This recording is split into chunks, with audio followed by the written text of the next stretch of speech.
বাংলা সাহিত্যের রোমাঞ্চকর কিছু গল্প নিয়ে আমাদের এই পথ চলা শুরু। আজ কিশলয় ছোটবেলার সাথীর তরফ থেকে আপনাদের জন্য গল্প হলো সত্য সিরিজের পরবর্তী পর্ব, ডক্টর গৌরী দে রচিত পৃথিবীর 12টি বিখ্যাত ভূতের বাড়ি থেকে Carl Monte Cristo homestead. Doctor Gouri De 1939 সালের 26শে জানুয়ারি উত্তর কলকাতার অভিজাত মিত্র পরিবারে জন্মগ্রহণ করেছিলেন। বেথুন কলেজ থেকে বিএ পাশ করে কলকাতা বিশ্ববিদ্যালয় থেকে বাংলায় এমএ করেছিলেন। কলকাতা বিশ্ববিদ্যালয়ের বাংলা বিভাগের প্রধান অধ্যাপকের কাছে মহাভারতের ভীষ্ম চরিত্রের উপর প্রশংসামূলক গবেষণা ও ডক্টর অফ ফিলোসফি উপাধি প্রাপ্তি করেছিলেন। বিভিন্ন প্রকাশনা সংস্থা থেকে এ পর্যন্ত তার 14টি বই বেরিয়েছে। প্রধান চরিত্রে Carl mister Hogan, contractor Joseph mister Bull, priest Peter, priest Thomas, কার্লের স্ত্রী জন, জুলি এবং হ্যারল্ড। শুরু হচ্ছে Carl Monte Cristo homestead.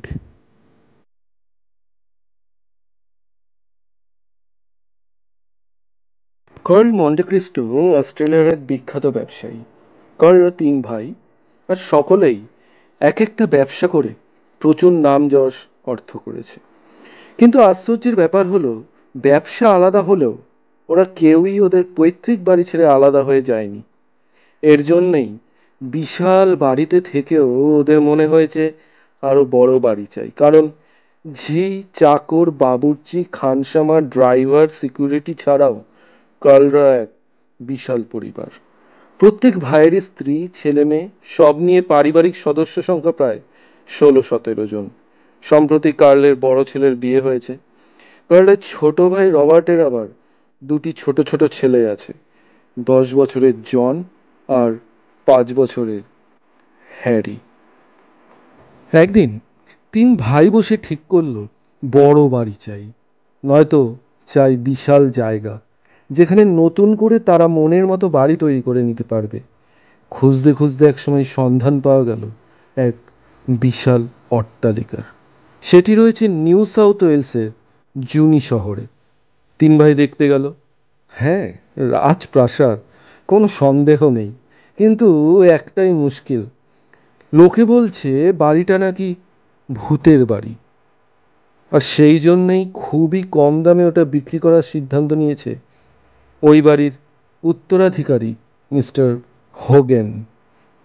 Mister হোগেন জুনি শহরেরই এক প্রান্তে থাকেন। 3 ভাই গিয়ে উপস্থিত হয় মিস্টার হোগেনের কাছে। হোগেন অত্যন্ত ভদ্রলোক, বারবার বারণ করে ওই বাড়িটা কিনতে। বলে ওই বাড়িতে তার ঠাকুরদা, বাবা এবং কাকার মৃত্যু হয় অপঘাতে। ওরা বাড়ি ছেড়ে আসার আগে একজন কেয়ারটেকারকে দায়িত্ব দিয়ে আসে বাড়িটা দেখাশোনার জন্য। প্যালেসের পাশেই, কম্পাউন্ডের মধ্যেই একধারে কেয়ারটেকারের জন্য একটা ঘরও করে দেয় মিস্টার হোগেন। কেয়ারটেকার তার মাকে নিয়ে থাকতো, কিন্তু বছর হলো তাদের আর দেখা যায়নি। সেই ঘরটা বন্ধ অবস্থায় পড়ে আছে, আজও কেউ সেটা খুলে দেখার সাহস পায়নি। কার্ল মন্টে ক্রিস্টো বড় ভাই, তার ছোট ভাইয়েরা দাদার উপর কথা বলে না। তাদের দাদার উপর যেমন বিশ্বাস তেমনই শ্রদ্ধা। আসলে এই দাদাই তো তাদের ব্যবসায় নামিয়েছে, দাঁড়ও করিয়ে দিয়েছে। তাই হোগেনের সঙ্গে ক্রিস্টোফারই কথা বলতে লাগলো। ক্রিস্টোফার বলল, দেখুন, আমি ভূত টুত মানি না, এসব কুসংস্কার। আমি ওই বাড়ি কিনে ভেঙে দিয়ে নতুন করে তৈরি করব।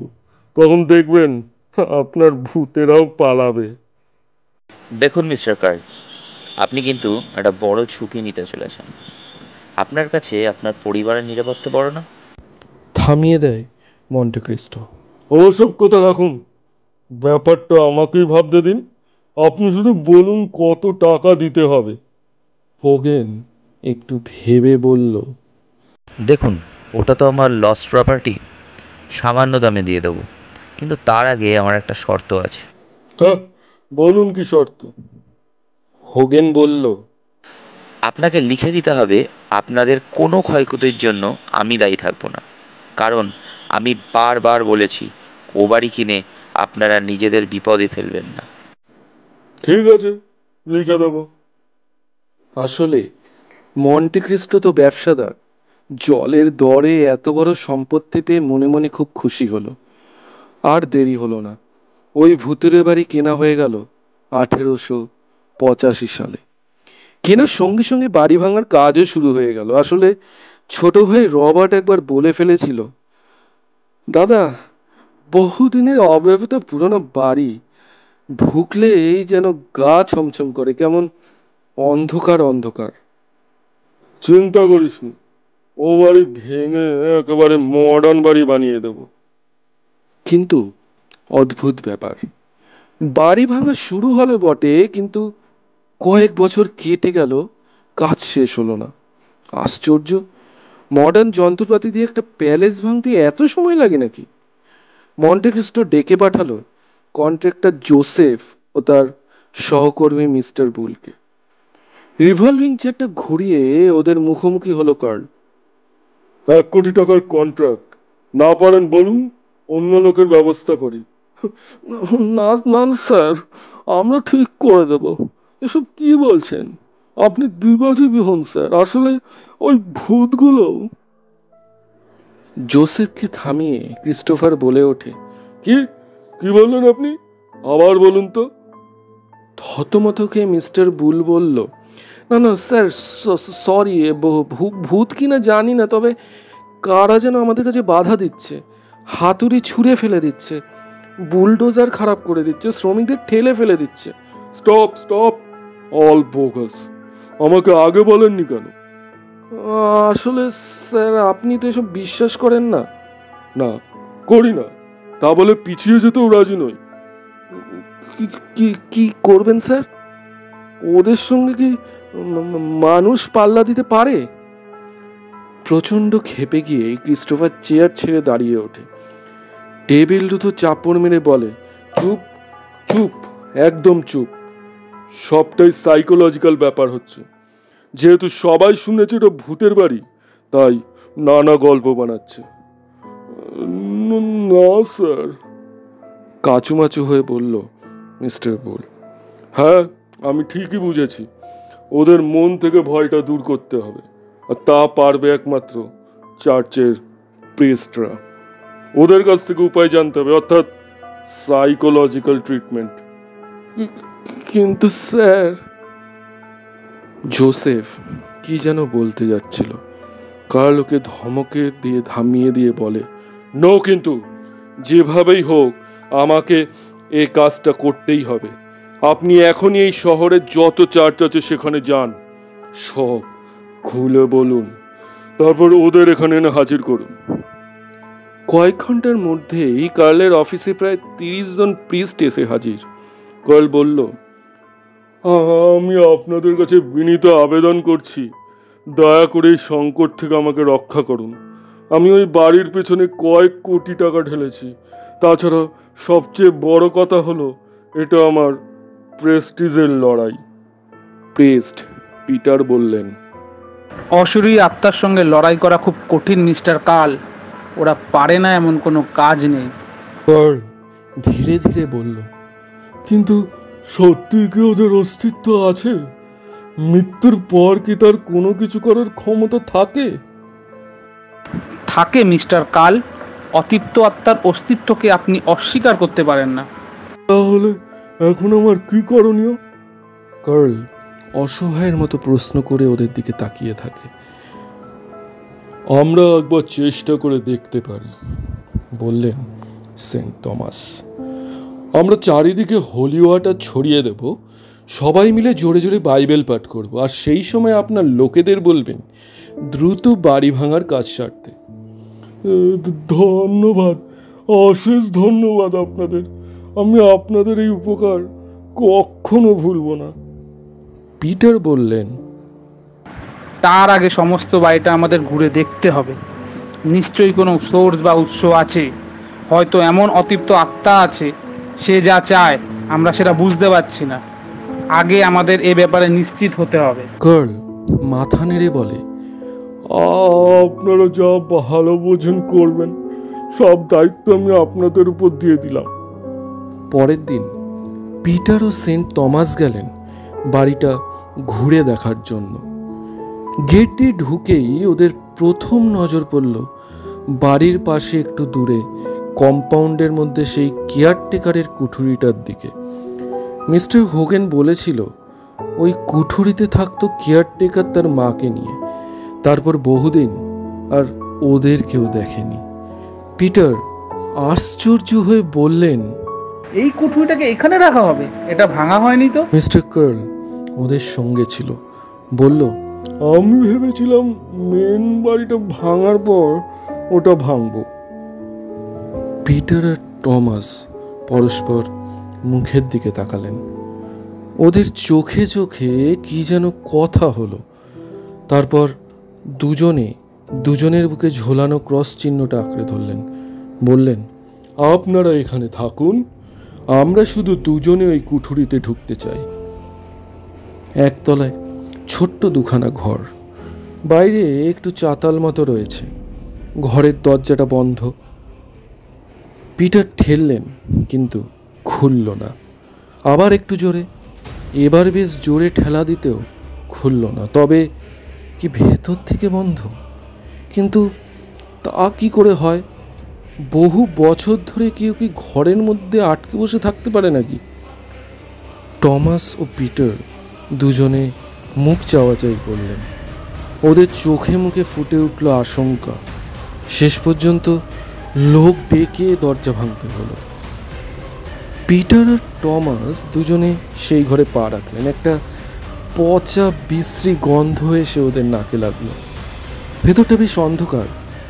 প্রথমটা বাইরে থেকে এসে চোখটা ধাঁধিয়ে গিয়েছিল, আস্তে আস্তে সয়ে এলো। ঘরের চারদিকে বড় বড় মাকড়সার জাল আর ঝুলে ভর্তি। চারিদিকে ছড়িয়ে আছে নানা ধরনের ব্যবহার করা জিনিসপত্র, জামা কাপড়। ছোট্ট ঘর, খুপড়ি খুপড়ি দুটো জানলা, তাও পুরো খোলা নয়। একটা টেবিল, একটা চেয়ার উল্টোভাবে রাখা। প্রথম ঘরটা পেরিয়ে দ্বিতীয় ঘরটায় ঢুকলেন ওরা। এটা আরও ছোট, একটা ক্যাম্প খাটের মতো খাট। পিটার টর্চ ফেলতেই দেখা গেল খাটের ওপর শোয়া একটা কঙ্কাল, আর সেটাকে জাপটে ধরে কুঁকড়ে শুয়ে আছে একটা মৃত মানুষ।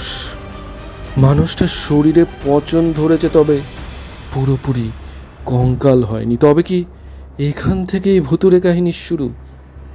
পিটার টমাস বাইরে বেরিয়ে এসে হাঁপ ছাড়েন। এরা কারা জানতে চান ফাদাররা। যোগাযোগ করা হলো প্রথম মালিক মিস্টার হোগেনের সঙ্গে। সে প্রথমটা না জানার ভান করলেও চার্চের ফাদারদের সামনে মিথ্যে বলতে পারল না। বলল, ওর নাম হ্যারল্ড। আমি যে কেয়ারটেকার রেখেছিলাম তার নাম ছিল বেল। ও তার স্ত্রী আর ছেলেকে নিয়ে আউট হাউসেই থাকতো, কিন্তু বিল হঠাৎ একদিন হার্ট অ্যাটাকে মারা যায়। হ্যারল্ডের বয়স তখন মাত্র 18 বছর। বিলের বদলে মা ছেলেই আমার সম্পত্তি দেখাশোনা করত। কিন্তু হঠাৎ একদিন শোনা গেল বিলের স্ত্রীরও মৃত্যু হয়েছে, আর হ্যারল্ড নাকি পাগলের মতন হয়ে গেছে। আমরা বিলের স্ত্রীকে কবর দেওয়ার জন্য যাই, কিন্তু হ্যারল্ড চিৎকার করে বলে, আমার মাকে ছাড়বো না, আমার মার কিচ্ছু হয়নি। পাছে আমরা ওর মাকে সরিয়ে নিয়ে যাই, তাই একদিনও ঘরের দরজা বন্ধ করে দিল। শুনেছি গভীর রাতে বেরিয়ে ওর মায়ের আর নিজের জন্য খাবার কিনে আনতো, তারপর আবার দরজা বন্ধ করে দিত। সকলে শুনতো, আবার দেখেছেও যে ও মায়ের সাথে কথা বলছে, হাসছে। মাকে ধরে না ঘুমালে নাকি ওর ঘুমই আসতো না। টমাস প্রশ্ন করেন, আপনি কবে থেকে এই বাড়িটা ভূতের বাড়ি বলে বুঝতে পারলেন? একটু ভেবে হোগেন বলল, তা বলতে পারেন, ওই কেয়ারটেকারের মৃত্যুর পর থেকেই। কেমন করে, একটু খুলে বলুন। আসলে আমাদের বাড়ির সবাই যেখানে সেখানে ওই মিস্টার বুলকে দেখতে পেত। আমার স্ত্রী গভীর রাতে একবার চিৎকার করে তো অজ্ঞান হয়ে গিয়েছিল। জ্ঞান ফিরতে বলেছিল মিস্টার বুল নাকি তাকে যখন তখন দেখা দিচ্ছে। আমি প্রথমটা উড়িয়ে দিয়েছিলাম, কিন্তু দেখা গেল বুলের প্রেতাত্মা বাড়ির লোকজন কাউকেই শান্তিতে থাকতে দিচ্ছে না। বাধ্য হয়ে ও বাড়ি আমি ছেড়ে দিই। পিটার আর টমাস কার্লের সঙ্গে এসে দেখা করলেন। তাদের পরামর্শ মতো হ্যারল্ডের সঙ্গে তার মাকেও সমাধিস্থ করা হলো। কিন্তু দুর্ভাগ্যের বিষয় হলো, দুটো কঙ্কাল আলাদা করার সময় যে হাতটা দিয়ে হ্যারল্ড তার মাকে জড়িয়েছিল সেটা ভেঙে বেরিয়ে এলো। সেই ভাঙা হাত সমেত হ্যারল্ডকে কবর দেওয়া হলো। পিটার টমাস তাদের মন্ত্রপুত জল ছড়িয়ে দিয়ে বললেন, শুরু করো কাজ। যতক্ষণ কাজ চলল ততক্ষণ প্রিস্টরা বাইবেল পাঠ করলেন।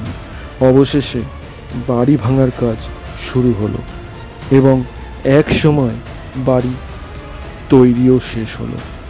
গৃহপ্রবেশ অনুষ্ঠান হলো ধুমধাম করে, কোনো রকম গন্ডগোল হলো না। এবার সবাই নিশ্চিন্তে নতুন বাড়িতে উঠে এলো।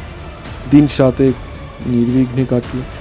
কার্ল তার ডাইনিং টেবিলে বসে সকলকে শুনিয়ে চিৎকার করে বলল, শেষ পর্যন্ত তাহলে ভূতেদের হাত থেকে আমরা রেহাই পেলাম। আমি অবশ্য জানতাম ফাদারদের ভয় ব্যাটারা পালাবে। যেমন রোগ তার তেমনই ওঝা চাই তো। তাছাড়া আমি যা করেছি সবার মন থেকে ভয় তাড়াবার জন্য করেছি, নয়তো তোমরা কি ভাবলে আমি ভূতের ভয় করেছি? মৃত্যুর পরের অস্তিত্ব আমি বিশ্বাস করি না। কার্লের কথা শেষ হলো না। হঠাৎ আস্তাবল থেকে একটা চিৎকার ভেসে এলো, বাঁচাও, বাঁচাও, বাঁচাও! ছুটে গেল সবাই। কিন্তু এ কি দেখছে তারা? আস্তাবলের পরিচারক সানির দেহটা দাউ দাউ করে ঝুলছে। কার্ল চিৎকার করে ওঠে, কম্বল আনো, কম্বল! সব এলো, কিন্তু সানিকে বাঁচানো গেল না। কার্লের মনটা খুব খারাপ হয়ে গেল। কি করে ঘটলো এমনটা?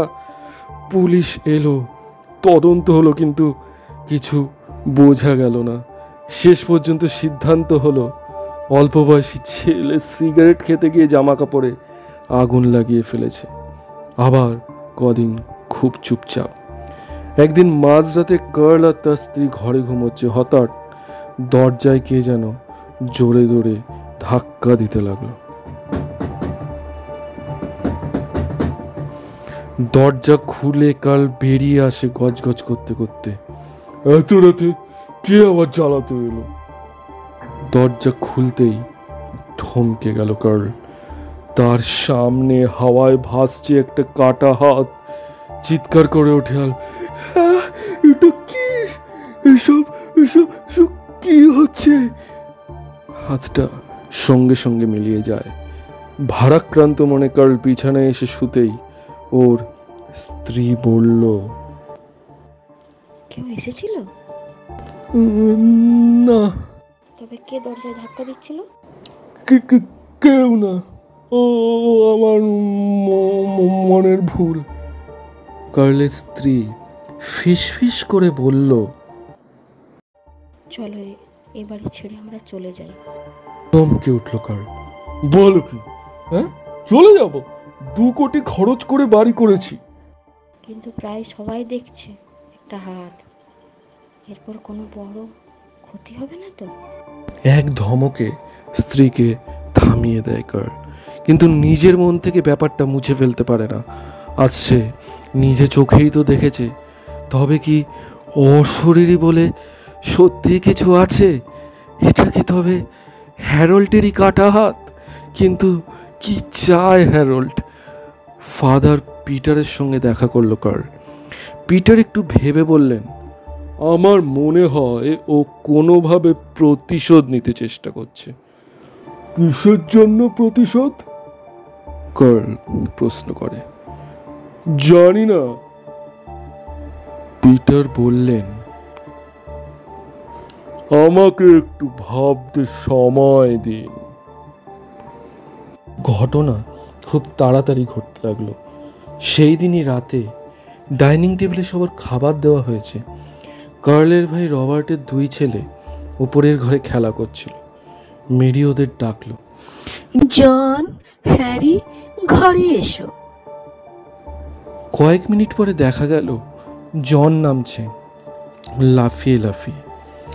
মেরি চিৎকার করে ওঠে, সাবধান! সঙ্গে সঙ্গে দেখা গেল জন সিঁড়ি দিয়ে গড়াতে গড়াতে পড়ছে। কেউ খেয়াল না করলেও কার্ল ঠিক দেখেছে দেওয়ালের গায়ে একটা কালো হাতের ছায়া। সিঁড়ির নিচে পড়ে গিয়ে নেওয়া হলো জন। তার আগে শুধু একটা কথাই বলল, কে যেন আমাকে ধাক্কা মারলো। এরপর বেশ কটা দিন জমে মানুষে টানটানি হলো জনকে নিয়ে। ফাদার এসে হোলি ওয়াটার দিয়ে জনকে আশীর্বাদও দিলেন। যাবার সময় কার্লকে ডেকে বললেন, আমার দৃঢ় ধারণা ওকে ওর মার থেকে আলাদা করা হয়েছে বলে ওর এই রাগ। কার্ল অসহায়ের মতো বলে, তবে উপায়? একটাই উপায়, কবর খুঁড়ে ওদের বার করে আবার একসঙ্গে দুজনকে কবর দেওয়া। তাহলে কি সব সমস্যার সমাধান হবে? আমরা আশা করতে পারি, তবে অশরীরদের চিন্তাধারার সঙ্গে মানুষের চিন্তাধারাকে মেলানো যায় না। জন সুস্থ হয়ে বাড়ি ফেরার পরদিনই সেই চরম ঘটনাটা ঘটে গেল। এই কদিন বাড়িতে যেন মৃত্যুর কালো ছায়া নেমে এসেছিল। এই সময় পরিচারিকা জুলি প্রাণপাত করে বাড়ির লোকেদের দেখাশোনা করছিল। আজ জন বাড়ি ফিরতে আবার যেন সবাই একটু স্বস্তির মুখ দেখল। জুলি রান্নাঘরে গিয়ে জনের মনের মতো খাবার তৈরি করছিল। এমন সময় হঠাৎ লক্ষ্য করলো একটা কঙ্কাল হাত হঠাৎ কোথা থেকে এসে সমস্ত খাবারগুলো ছড়িয়ে ছিটিয়ে ফেলে দিল। তার মানে কি ভূতটা সকলকে এবার না খাইয়ে মারতে চায়? জুলি তো তা হতে দিতে পারে না। তারও বয়স হয়েছে। এ বাড়িতে সে প্রায় 40 বছর হলো কাজ করছে। এবারই সব সদস্য বাচ্চা সবাই তার আপনার হয়ে গেছে। তাছাড়া জনকেই ভূতটা মারতে চেয়েছিল মনে হতেই বেপরোয়া হয়ে গেল জুলি। নিমেষের মধ্যে ঘরের কোণ থেকে ঝুলঝাড়াটা টেনে নিয়ে গ্যাসের আগুনে ধরলো। পাটের ঝালরগুলো দাউ দাউ করে জ্বলে উঠল। জুলি সেই জ্বলন্ত মশাল নিয়ে তেড়ে গেল কঙ্কাল হাতটার দিকে। কঙ্কাল হাতটা তখনও খাবার দাবার সব নষ্ট করছিল। আগুনের ছোঁয়া হাতে লাগতেই হাতটা অদৃশ্য হয়ে গেল। মনে মনে হাসলো জুলি, চেঁচিয়ে বলল, খবরদার, মনে রাখিস কারো কোনো ক্ষতি হলে আমি তোকে পুড়িয়ে মারবো, কবর থেকে তুলে এনে পোড়াবো, মনে রাখিস। খানিকটা অপেক্ষা করলো জুলি। না, ভয় পেয়েছে হাতটা। একটু অপেক্ষা করে জুলি আবার খাবার তৈরির কাজে মন দিল। রান্না প্রায় সব শেষ। জুলি খাবার ঘর থেকে নিচের ডাইনিং রুমের বেলটা বাজিয়ে দিল, অর্থাৎ খাবার রেডি, তোমরা এসো। বড় একটা ট্রেতে সব রকম সাজিয়ে নিয়ে জুলি রান্নাঘর থেকে খাবারের ঘরের দিকে পা বাড়ালো। আর ঠিক সেই সময় কঙ্কাল হাতটা প্রচন্ড আক্রোশে আচমকা পেছন থেকে সে জুলির ঘাটটা চেপে ধরলো। হাতে খাবারের ট্রে। জুলি প্রাণপণ শক্তিতে ট্রেটা বুকের কাছে টেনে চেপে ধরে রইল। তার যাই হোক না কেন কারো খাবার সে নষ্ট হতে দেবে না। হাতটা ক্রমশ শক্ত হতে লাগলো। জুলির মনে হলো এবার বুঝি তার ঘাটটা ভেঙে যাবে। হাতটা সারাশির মতো করে ঘাটটা ধরে আছে। ওই অবস্থায় হাতটা ওকে শূন্যে তুলে নিল। তারপর নিয়ে চলল করিডোরের দিকে। ততক্ষণে খাবার ঘরে বাড়ির সব সদস্য এসে জমায়েত হয়েছে। বাঁচাও, বাঁচাও! চিৎকারে সবাই ওপর দিকে মাথা তুলতেই দেখলো জুলিকে। জুলির হাত থেকে সমস্ত খাবার ট্রে শুদ্ধ নিচে পড়ে ছড়িয়ে পড়ল প্রচণ্ড শব্দে। জুলি আস্তে আস্তে নেতিয়ে পড়তে লাগলো। ঘাটটা এক পাশে ঝুলে পড়ল। নীরব দর্শকের মতো দাঁড়িয়ে রইল কার্লের পরিবার। কার্ল চিৎকার করে উঠল, কেন কেন এমন করছো তুমি? আমরা আমরা কি দোষ করেছি? কর্কশ কণ্ঠে বিকৃত স্বরে কে যেন হেসে উঠল।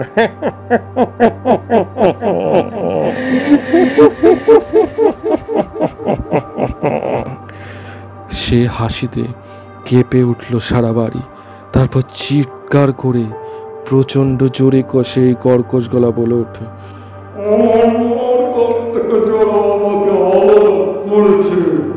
আমি তাদের কারোকে ছেড়ে দেব না।